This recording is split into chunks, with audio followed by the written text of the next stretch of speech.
and welcome to today's webinar on the communist insurrection in America. I am very pleased to have with us today the intrepid Diana West.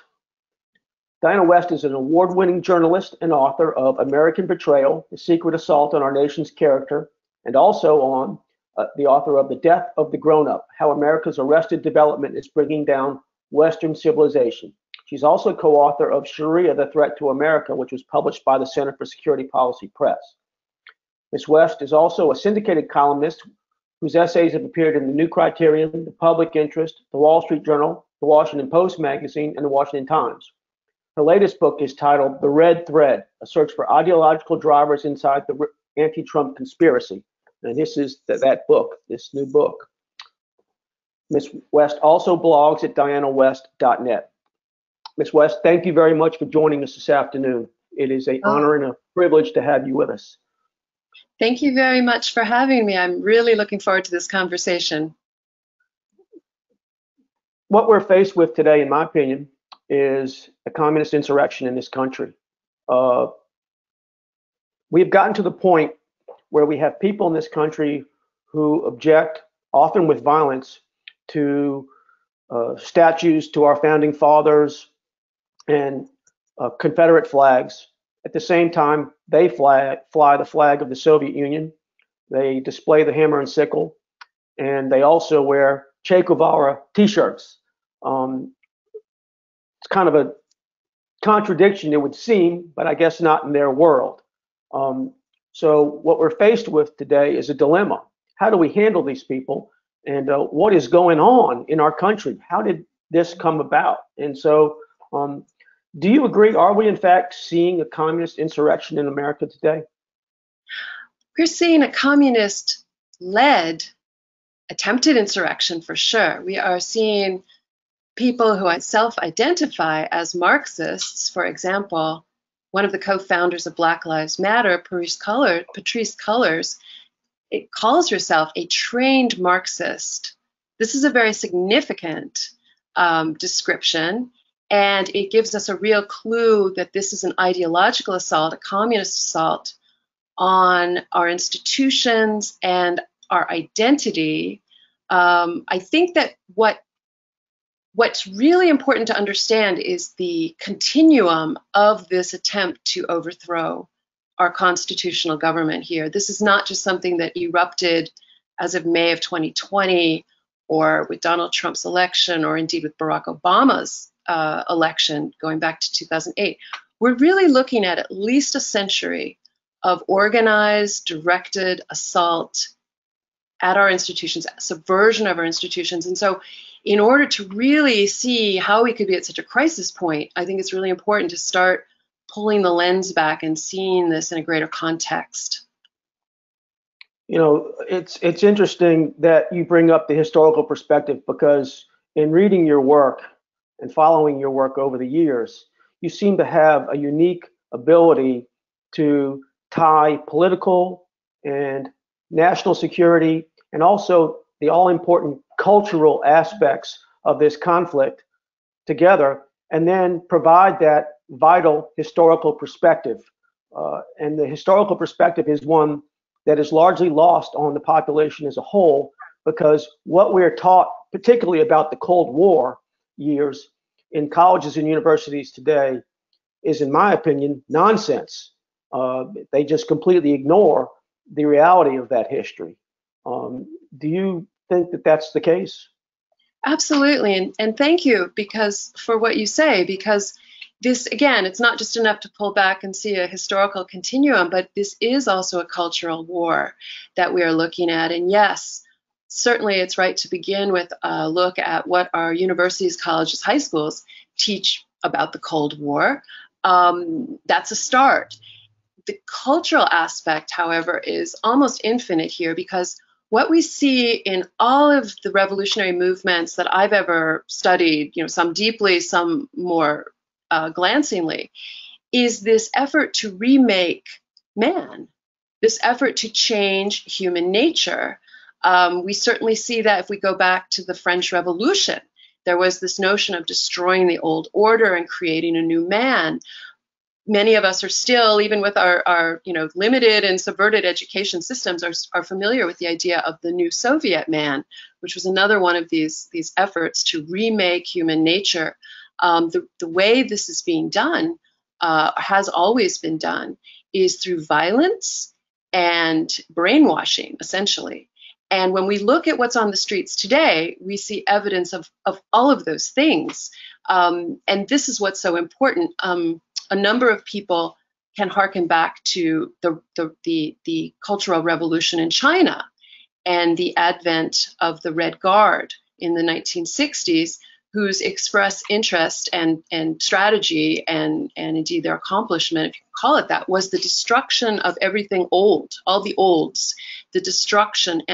But it also involved a humiliation, the ridicule and humiliation of the people upholding the traditional life, anything that came before them, essentially, anything that came before, say, 1966 in the case of communist China and this particular revolution, which was part of this effort to remold people.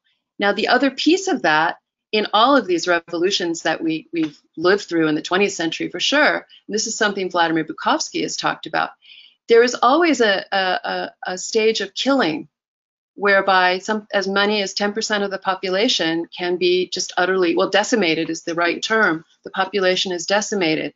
This is part of what Bukovsky described as this effort to completely transform the structure of a society and remake it. And we've seen it certainly in communist China. We've seen it in the Soviet Union.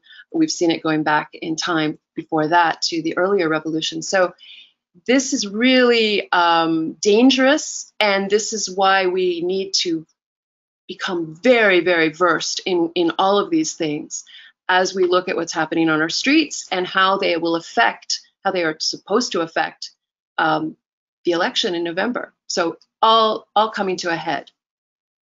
It's interesting, the Antifa affiliate in Austin, Texas, called itself the Red Guard. Yes. That's probably not a coincidence. Right. Absolutely. Yeah. And think of that. We go back to the 1960s, the Red Guard in China. Who's the original Red Guard? Well, these would be the Bolshevik troops under Vladimir Lenin right after the Russian Revolution, who killed off some 10 million or more Russian people in that initial purge of blood that got the revolution entrenched. So it has a terrible, bloody, violent provenance. And again, that's a very dangerous point where this Antifa / Black Lives Matter movement has such wide appeal in our society. And you talked about the fact that this has been in progress for as long as a century.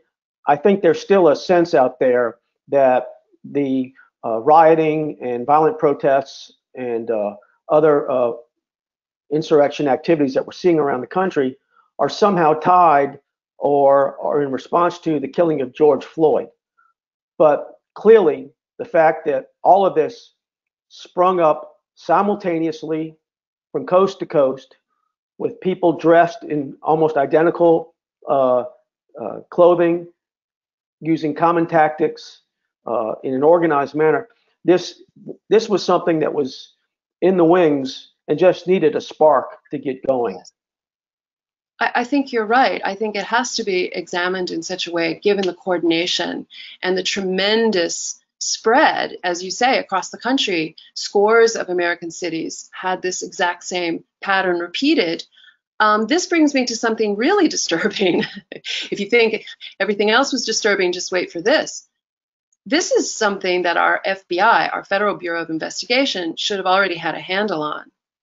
I mean, in other words, that's their job, is to interrupt and enter and interrupt these kinds of networks that are bringing violence to our cities and stripping all Americans of their rights. I mean, you cannot go into these places any longer in many cases.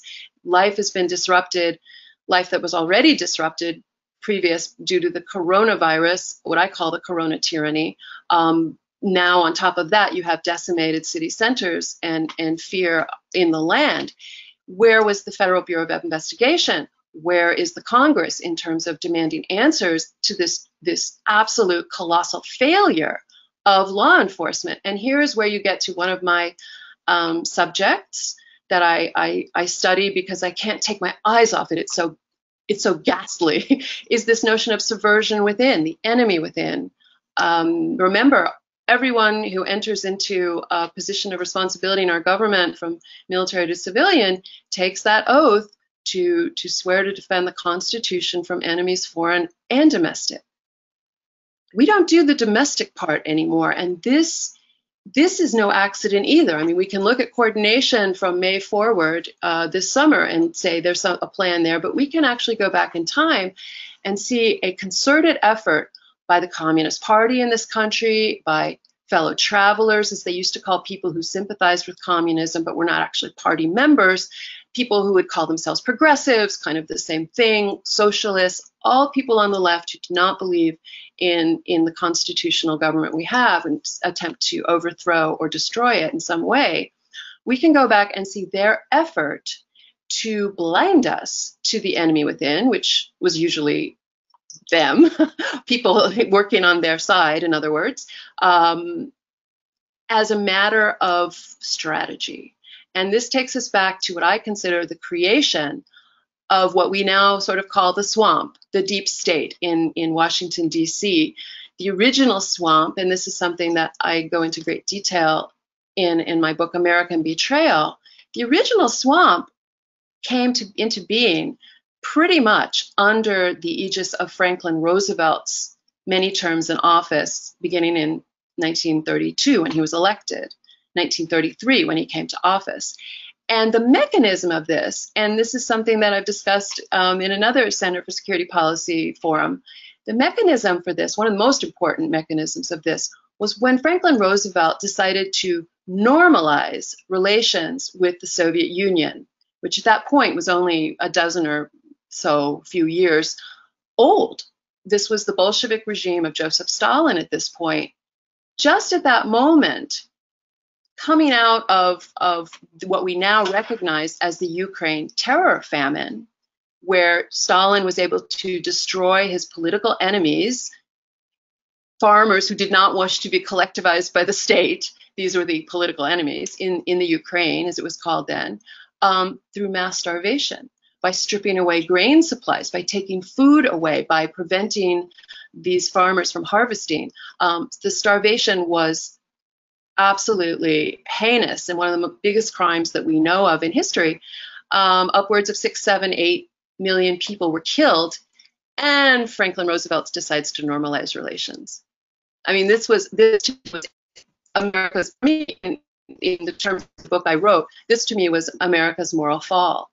And so much of what we've seen that's troubling us to this day, I believe, comes from that, because at that moment, and one of the conditions I will tell you of that recognition of this normalization was the Soviet Union promised not to infiltrate, not to try to overthrow, not to direct any groups in the United States to do the same. In other words, not to attempt to subvert our country in exchange for this diplomatic plum.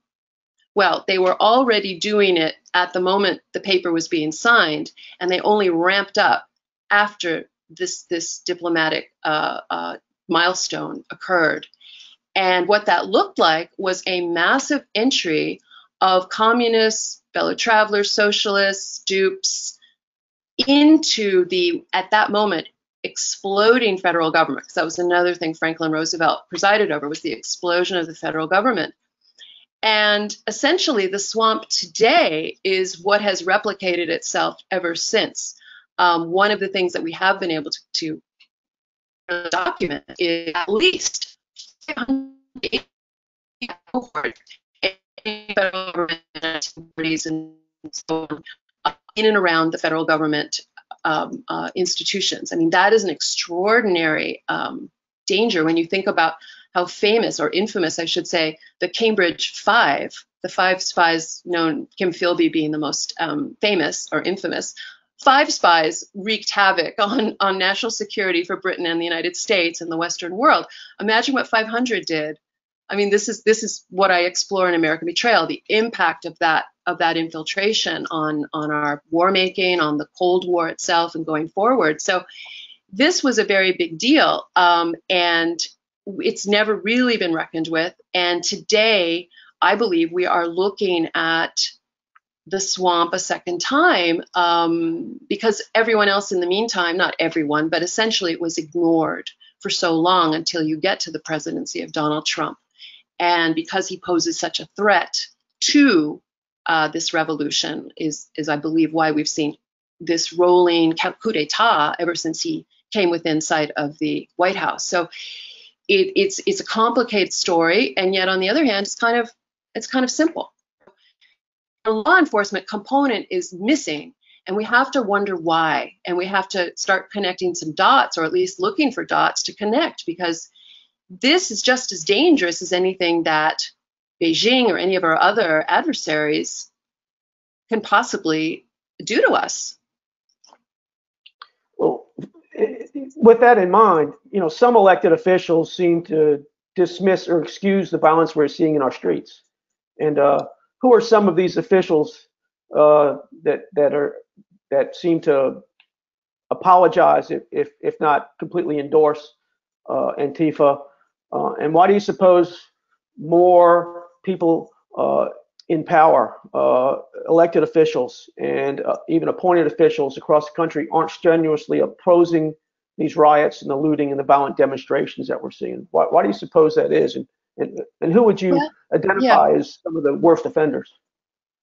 Well, I mean, the worst offenders start with Nancy Pelosi, who came out with a statement essentially throwing in with the mob when it comes to destroying statues, federal property, state property, city property across the country. These violent riots that are very much, the echo what we saw in terms of this overturning of tradition and identity in the Cultural Revolution more recently, and earlier in the Russian Revolution and the other kinds of revolutions, where again the old order must be destroyed in order for these revolutionaries to have their whack at creating utopia, which generally calls for the elimination of a large swath of people they don't like. So, I mean, this is kind of the pattern we should be very worried about.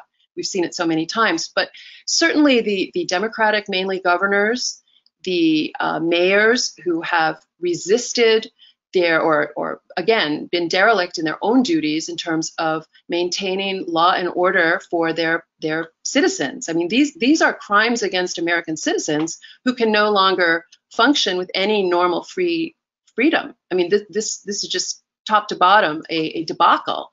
One would hope for Democrats mainly who are doing this. In terms of why are we seeing so much of the political establishment, basically, is what I hear you saying. Why are so many people, elected officials, people given the public trust, actually throwing in with this mob, these communist elements, these dangerous, violent elements? Well, this again goes to the notion of this being a long march through the institutions. At a certain point, everything is rotten. At a certain point, the subversion is so deep, the penetration is so deep, the infiltration is so complete that the establishment itself is rotten within. And we've seen this in different times. We've seen capitulations. I think people would probably, looking back on, say, the 1970s, late 1960s, 1970s, would look and remember, if they're old enough or have studied it, the capitulations of the great universities to campus radicals. I mean, that was truly loathsome. And that was something I wrote about in The Death of the Grown-Up. This is now writ large. I think the new player in town are these high office holders, governors, mayors. And I think the real game changer is the corporate world. This was a perhaps new ground for the left in terms of dominating the corporate scene, the sports world. This would have been territory they did not control, say, circa 1970, when the Weather Underground was bombing things, let's say, bombing federal property. That's another analogy we can talk about in terms of today and going back 50 years now. Partly because so many of the Weather Underground people and Panther personalities, Black Panther people, are icons or indeed mentors to the Black Lives Matter people today. I mean, this is kind of a real red thread, if you will, taking the metaphor from my book, The Red Thread, which does exactly that, try to tie these generations together and these networks together. So this is, in short answer, this is due to the success, the unopposed success of Marxism, communism, advancing through our institutions unopposed. And that kind of goes back to this notion that we don't look at enemies within. I mean, the big bugaboo today is if you actually look at someone with a dagger to the heart of your constitution and you try to investigate or understand or question that person or movement, you are called a McCarthyite. You are practicing McCarthyism. And that, like some kind of voodoo doll, if I can still say voodoo doll, I don't know if that's permitted any longer, but a voodoo doll or some kind of taboo object, that is supposed to make you shrivel up and die. And indeed, in certain circles, it does. And people are unfortunately very cowardly, and they don't get very far past saying, "Are you crazy?" This is absolutely, I mean, that's another wedge issue by the left that has actually perverted the right, in my view, because the right very often is the worst in terms of shutting down free inquiry and debate with that sort of canard of McCarthyism. So look how they've manipulated us not to protect ourselves, and indeed to sort of open our armor up and just sort of put ourselves out to the spear. I mean, this just goes on and on and on, and that is why it's such a dangerous moment. We really should not be, I mean, our founders did not intend for us ever to be an election away from a socialist dictatorship. I mean, that's essentially the way I look at this upcoming election. All of the restraints, all of the state powers, all of the various checks and balances have been completely shot. And we are literally at that point where it's an election, and it runs down to the shoulders of two human beings, Donald Trump and Joe Biden. It's not supposed to work that way. But again, that too is testament to the success of the whole communist movement. And think again about the other big flim-flam item here to think about is this notion that we won the Cold War. I mean, that is one of the most ridiculous, unexamined concepts that I think we still have. I think that it sort of was put out there early on. There was an appearance of victory. There was a withdrawal of forces. There was a lot of, well, not a lot, but there was some fanfare associated with it.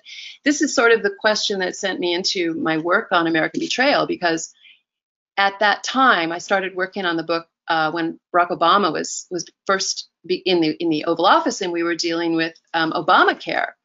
And I just remember thinking, there's no way we can say we won the Cold War when we're about to get a communist program for medicine put over on us, just like that. There's no way we won the Cold War if our campuses are outposts of Marxism and conservative ideas, liberty, the Constitution. These are things that are under fire, and they have been for such a long time on our college campuses. So that was one of the questions that led me to start looking at some of these, what we might call today, fake news, fake history ideas that were just accepted and then misused in terms of our understanding of current events, our reactions to them, our plans for the future. I mean, I think we're so mixed up by absolute what is sometimes known as court history, just history told by the victors that is absolutely untrue, and it is done that way to keep the victors in power and to manipulate the people. And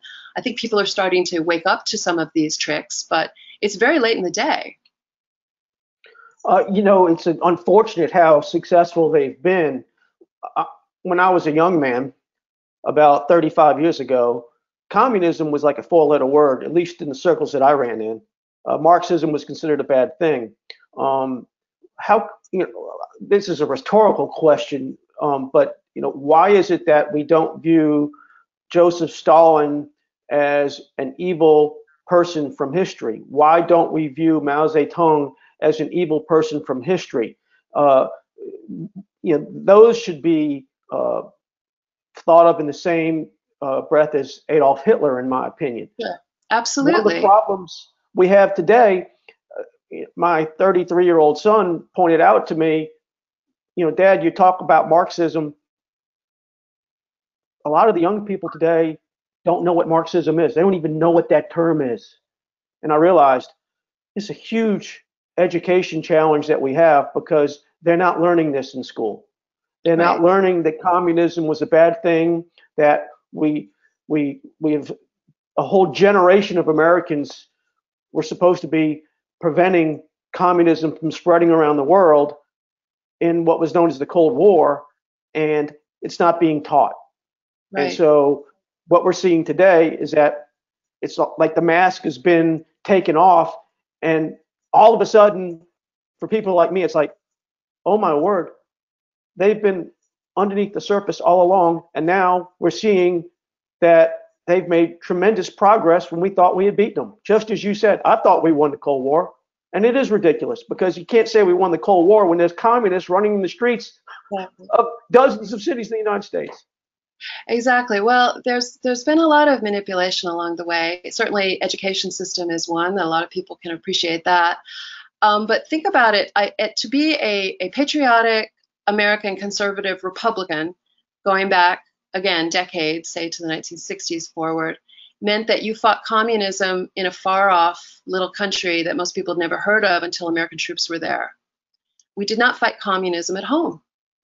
And this, again, is sort of one of those just sort of light bulb moments for me when I came to realize that this was an act of deflection, certainly was used that way in terms of, again, demonizing people who were concerned about the subversion of our institutions, very much including the education system from kindergarten to the end, and the culture itself. I mean, you mentioned, why don't we think of Joseph Stalin or Mao in these same terms we would think of as Adolf Hitler? Again, something I discuss at length in American Betrayal, because it's such a great question. It's such an interesting question. And the answer I come to, I mean, you look at the body of popular culture, you look at movies we all saw, TV shows. How many times was the villain in anything?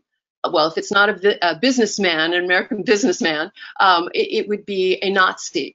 It didn't matter the century, the decade, it would be a Nazi. And you think about the Nazi regime of a dozen years, which wreaked havoc on the world, killed millions of people, killed the Jews, every Jew they could. It resulted in a war of, killed millions, tens of 50 million people in Europe in World War II were killed. You think about that for a minute, that every villain is a Nazi and no villain is a communist. It is very hard to find a movie where you see communist crimes depicted, where you see people escaping from communism, where you see the Bolsheviks, the Red Guard, decimating people, destroying, they can flash to endless visions of Nazism. And Czesław Miłosz actually wrote about this. He grew up in Poland, and he knew that at a certain point that the emphasis on the Nazi enemy after World War II was a way of deflecting the people from their own incarceration by the communist occupation of his country. And so this kind of, this is something that a lot of people start to understand when they just think about it for a moment. But it's usually very difficult in the press of things and certainly in the flow of the culture.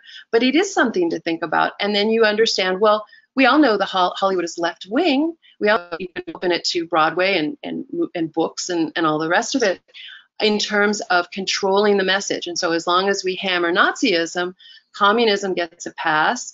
And so indeed to all the socialist policies that have gradually been enlarging our government, enlarging the government control of our lives. This coronavirus period, our most intimate human relations are now regulated by the government. So this has all been part of the same kind of creep, in my view, and does have quite a lot to do. The success of it has to do with covering up our eyes to this same menace. 10 years ago or 12 years, no, let's see, it's 12 years ago when Barack Obama was running for president on socialist policies. Remember, he was the post-partisan candidate, such a hilarious notion now, but he put that over on the American people.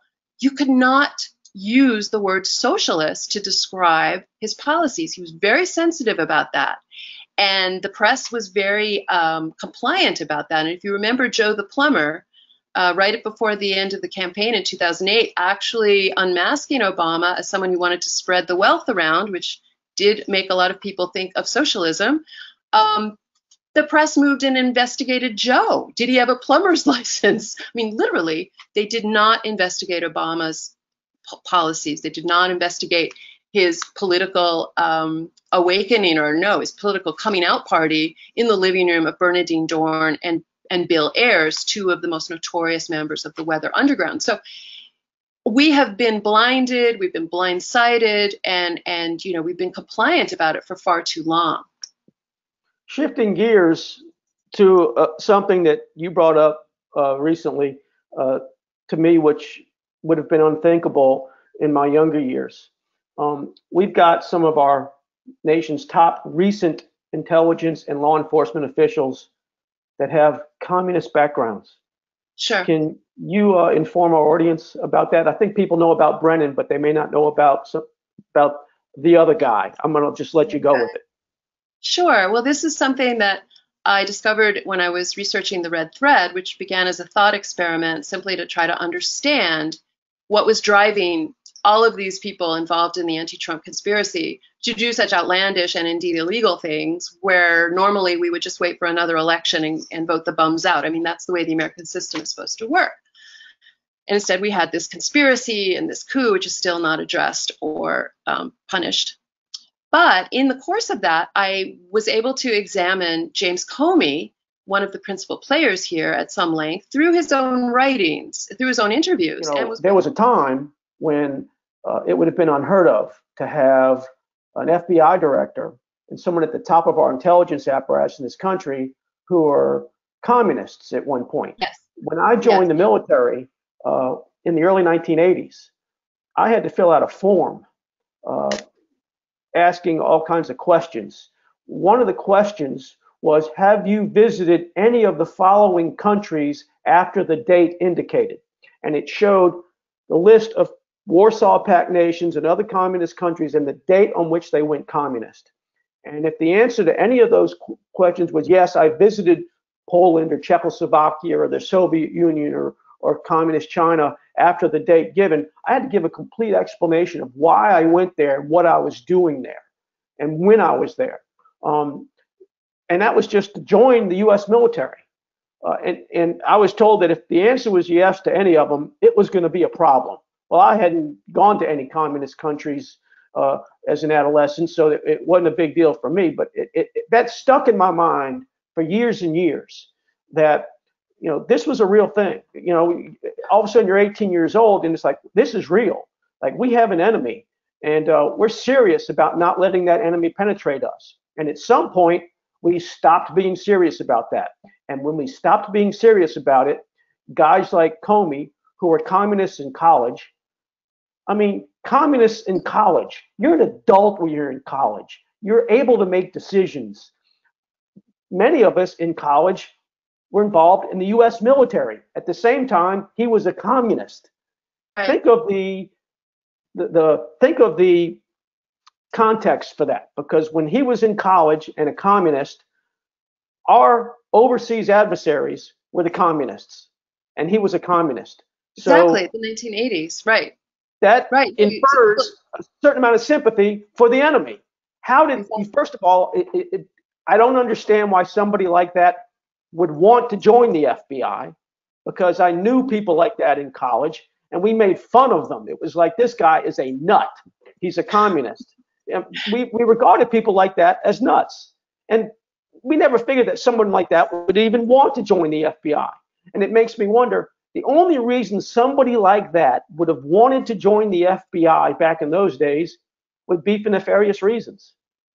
Well, we would call them nefarious reasons. I'm sure that James Comey, judging by his writings, would look at them as achieving social justice. I mean, these people are on fire. And, you around the same time, a little earlier than when you joined the military, John Brennan joined the CIA, and his polygraph question, again, this is his own story, his polygraph question that he discussed in a forum where he was actually trying to encourage new kinds of people to join, outreach, diversity, what have you, to join the CIA. I think that's why he was telling the story, to invite other communists in.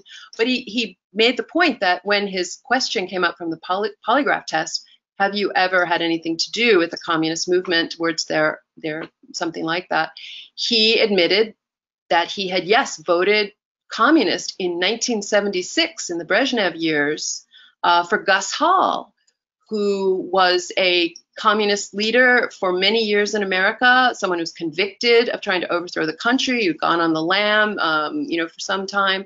The next election cycle, Gus Hall would run again for for president with Angela Davis as his vice presidential choice. Angela Davis recently endorsed Joe Biden. I will put it out there. I mean, we see these red threads continuing. But this man did not then lose his position or his entry position at the CIA. He was approved. And we don't know if there was a follow-up question. We don't know, where this went, but someone who had, in 1980, just a few years earlier, who had voted for Gus Hall becomes a CIA trainee and indeed goes up the ladder and becomes CIA director. So this tells us that there was somebody upstairs who was not sensitive in the way that you were to the menace of communism, certainly inside our intelligence establishment. I mean, these are very special jobs and they should not be open to communists. But this is something, again, that has been erased from our consciousness given this long march and given this effort to make any kind of concern about communist subversion witch hunting. Well, there are an awful lot of actual people. They're not witches. They're actual people involved in very directed, concerted, malicious efforts to destroy our country from within. They need to be exposed. They need to be prevented from ascending to high positions inside our government paid by the taxpayers to defend us. I mean, this is not just a matter of the freedom to believe what you want. This has nothing to do with the freedom to believe, the First Amendment in any way. This is about national security and who is fit to serve. And this, again, has been taken from us. And another reason, I think, why we have these people in power who are enabling Antifa and Black Lives Matter, who are joining it, who are making it. I mean, these are Marxist Black Lives Matter. They say they are. Their efforts, they're very clear about their platform on their website in terms of destroying the family, in terms of changing everything into a collective. I mean, this is open, and yet we have the establishment. Let me ask you one final question before we get to questions from our audience, because you touched on something twice now. One of the founders of Black Lives Matter self-described herself in a video, which we've both seen, and I'm sure other people have seen it, as a trained Marxist. Not just a Marxist, but a trained Marxist. And it left me wondering, I wonder where she got that training and what that training involved. Did she just go to college in the United States? Because I think there are some colleges in the United States where you can go and get training to be a Marxist. Or did she go to Cuba? Or did she go somewhere else? Well, she spent a good maybe 10 years or so working in an organization in California where she was taught, mentored by a man named Eric Mann, who was one of these notorious Weather Underground veterans, if you will. So she was trained, I believe, by him and people like him in this organizing work, which I can't possibly tell you what it was, but I have a feeling it did not have to do with truth, justice, and the American way. So this is kind of the cauldron from which she emerges as a young person. And it's interesting, again, to see the Weather Underground connection, because you look around and you see a number of these same vintage people with the same ideology as mentors, as icons, whether it's Angela Davis is another one, a communist. She was a member of the Communist Party. She was tried for murder and conspiracy in the courtroom shootout in which a judge was murdered in part of a breakout. These are very the farthest left kind of people, and they are the guiding light of these activist militants today. Asada Shakur is one of the absolute icons of Black Lives Matter, and you may see T-shirts of her. She is her real name is Joanne Chesimard, and she has been on the FBI's most wanted list for forever. She resides in Cuba. She fled, was escaped, and from a murder conviction of a trooper and state trooper, and fled to Cuba. This is Black Lives Matter's hero. And, this is why when you see a baseball team, kneeling in solidarity or anybody else with Black Lives Matter, they don't seem to connect it to this Marxist revolutionary movement that Black Lives Matter seeks to emulate, that the participants they seek to enshrine and emulate. very dangerous. And again, the media covers this up. Corporate America has caved and enabled it, which makes it very difficult for people. And then the politicians on the left side of the spectrum are all for it. So where is the revolution? I mean, revolutions, I think people have to understand, they are different in every culture and country in which they take place. We seem to be in the middle of ours. You know, it's a messy process, but this is late in the game. Ms. West, why don't we take some questions from our audience now? I know Adam Savitt is standing by to relay the questions to us. Adam, you there? Hello. There he is. Yep. Hello, folks. I apologize for those technical issues earlier. Of course, a bonus is that we get to reach out to you remotely, but sometimes the internet lets us down. So just for those brief periods, hopefully the recording will pick those up, and we'll post that on YouTube. So there's some excellent questions and lots of them. So let's see what we can get to here. Within the first 120 days of President Trump's administration, there were reports of Obama's Organizing for Action had trained over 57,000 organizer activist cadres. Do you know their current number? Might they be at the center of riots in each and all of our cities? Great question. No, I don't know that number. But again, I would hope the FBI would have been keeping tabs on who these people are that are creating havoc and violence in the streets, and before they did it. I think it's more likely that they're members of the FBI that were part of that 57,000, to be honest with you. Possible.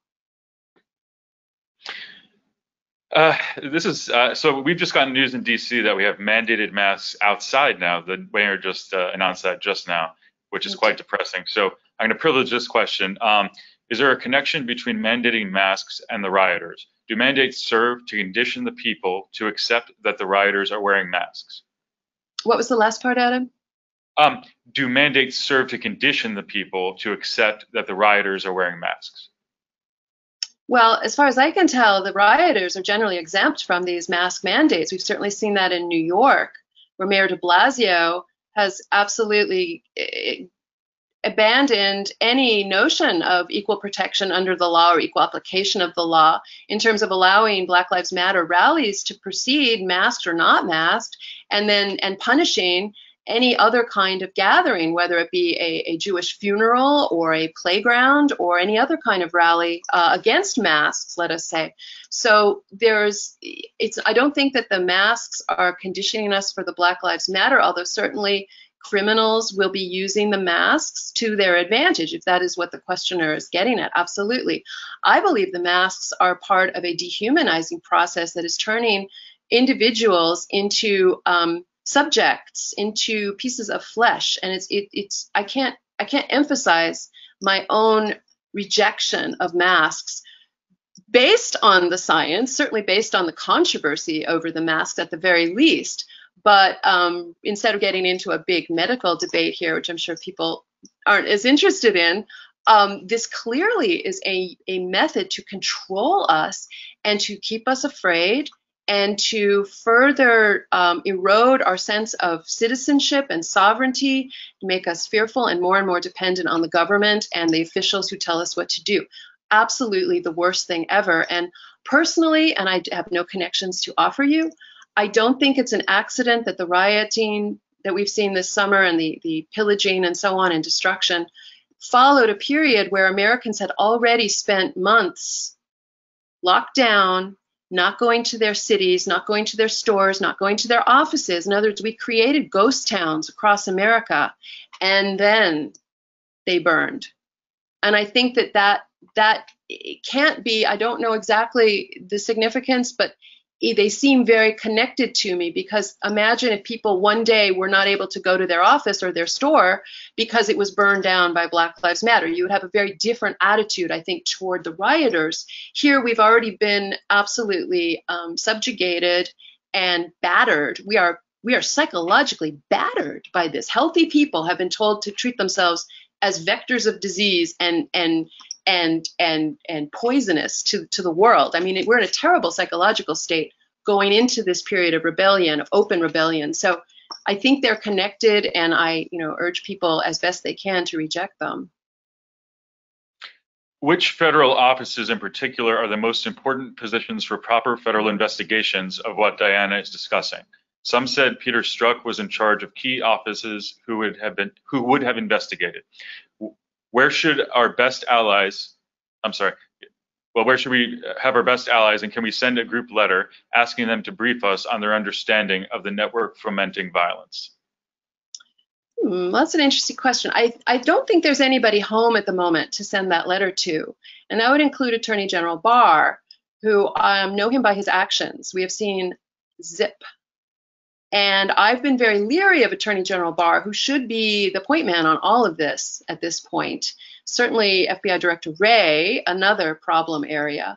But I was leery of Barr going into his tenure as Attorney General because he is a George Herbert Walker Bush retread, a CIA liaison in the Iran-Contra years, and someone who was known in his first tenure as Attorney General by the great late columnist William Safire as the cover-up general for his actions in terms of covering up the scandals of the circa 1990, 1991, 1992, when he was first Attorney General. So the fact that we have not seen any kinds of indictments, any kinds of action on this glaring scandal, on this attack on our democracy, attack on our presidency, now this attack on our cities, except for very, very small potatoes, to me suggests that this is a holding action trying to kick this can down the road forever.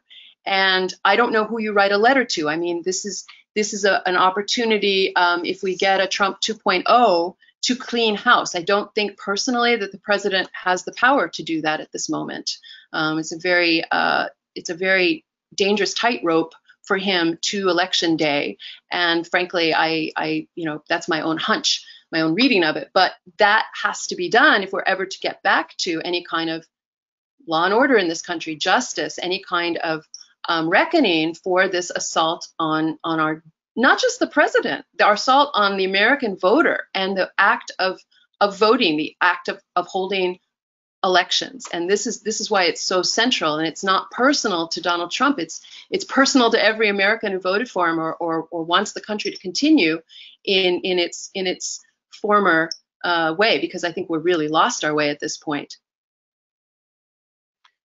With the advent of COVID and remote classes, hopefully some people are understanding how inflated the cost of higher education is. Do you think COVID might make a difference by devaluing the institutions where our children are effectively brainwashed? Well, I would certainly hope we get some silver lining on this disaster, this nightmare.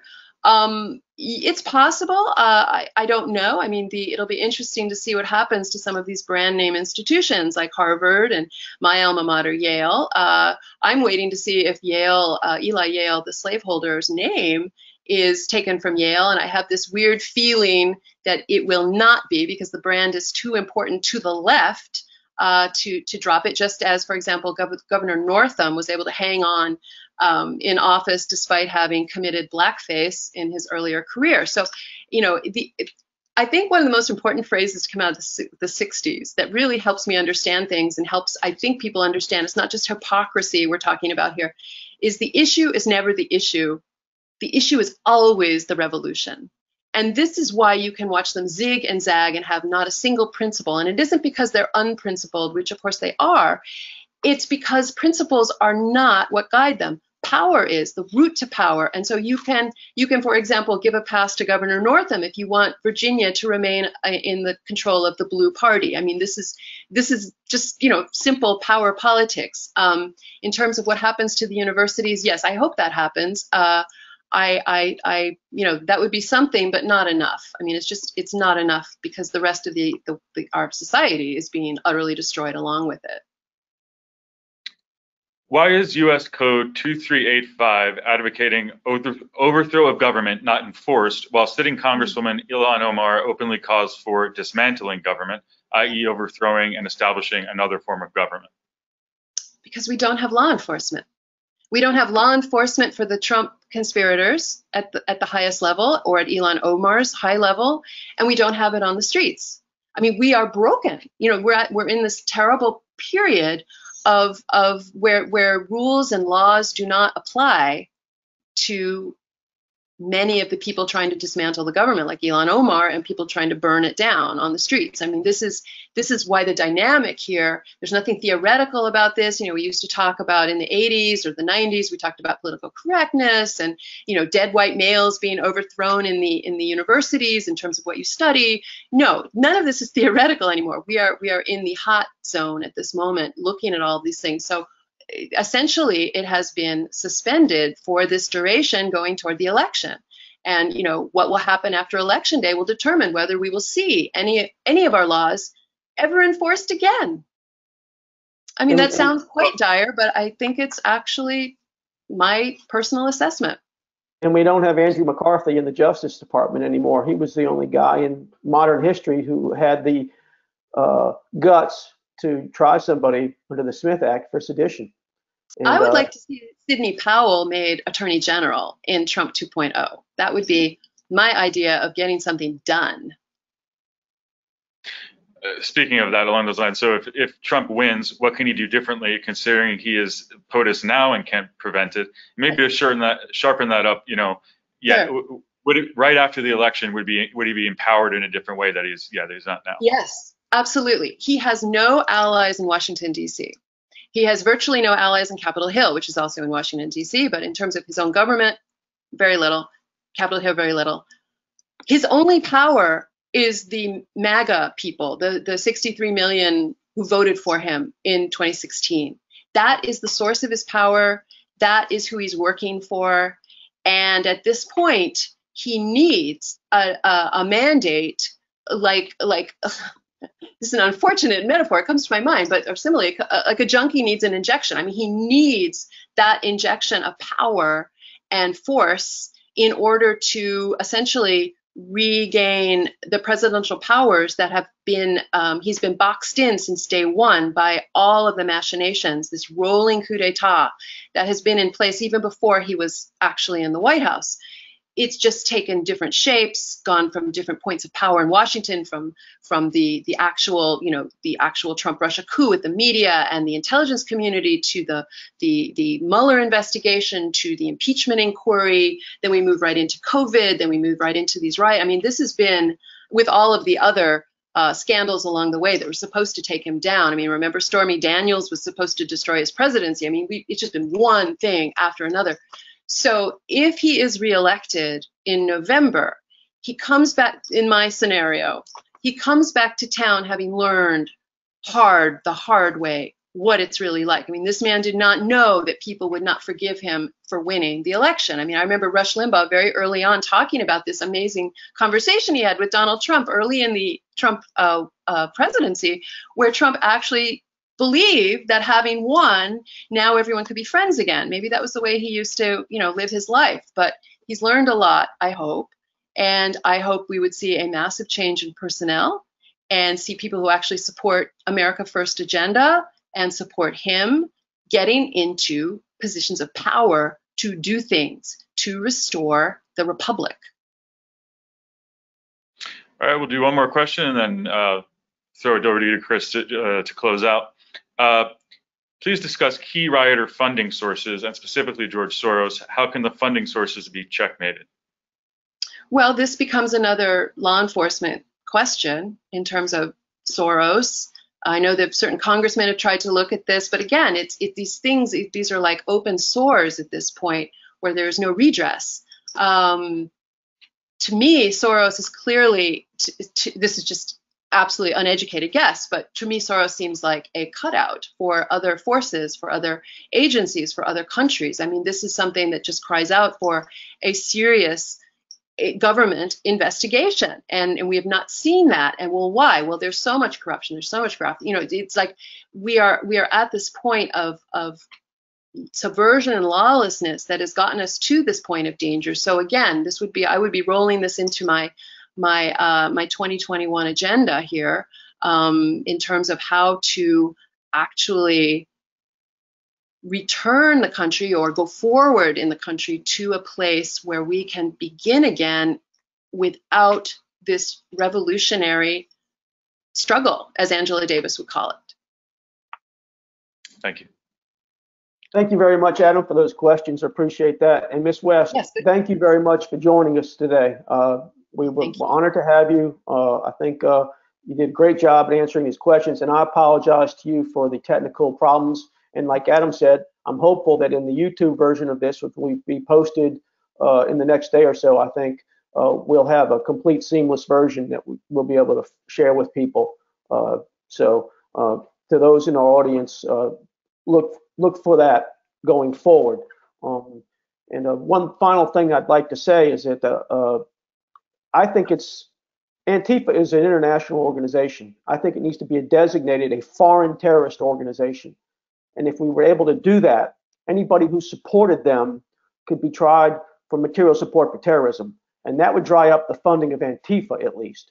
To the extent that Black Lives Matter as a Marxist movement could be shown to be a terrorist organization, could help, but I don't know if it could be shown to be a foreign terrorist organization, because there actually is no designation for a domestic terrorist organization. Do you have any thoughts on that as we close, Ms. West? Well, yes, I mean, it would be very helpful, even short of those measures, if these groups were actually exposed and discussed and denounced by Republicans in Congress. I mean, where are the Republicans in Congress? This is something that we didn't really address, but in terms of the silence on these pressing issues, it's glaring. It's not just the FBI who hasn't been investigating, or the Justice Department who hasn't been prosecuting. I mean, we're just looking at this complete abdication of these key branches of government. I mean, think about the balance of power. It's totally out of whack. And when it's getting spearheaded by these groups, you have to just throw your hands up in despair and really look for not just another legal designation, which is important, but actually grappling with them, taking them on ideologically, exposing their agenda, and not just leaving it to citizen journalists and researchers on Twitter to try to bring information to the American people. This is really where it's got to go if we're going to get any kind of understanding in the land that is required to make the right choices to save the country. Thank you very much once again, Ms. West, for joining us. Look forward to talking to you again in the not too distant future. Thank you, everyone. Everybody, God bless.